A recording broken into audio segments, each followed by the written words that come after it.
La soumission.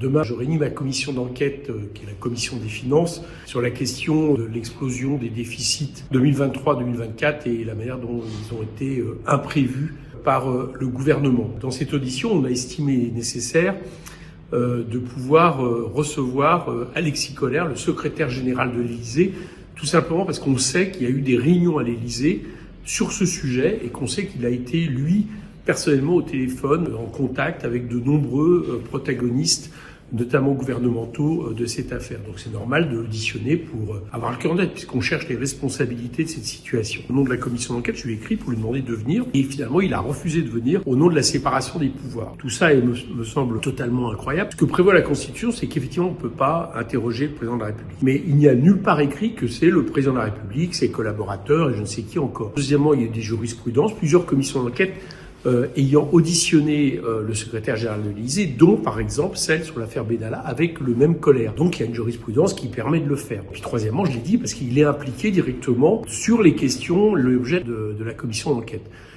Il a répondu qu'il ne voulait pas, moi je ne compte pas en rester là. Donc demain, je réunis ma commission d'enquête pour tout simplement approuver ce que je compte faire, c'est-à-dire écrire une dernière fois à M. Kohler pour lui exiger de lui qu'il vienne début mars dans ma commission, sous menace de la plainte, puisque j'ai le droit de porter plainte, de faire un recours pénal devant le procureur.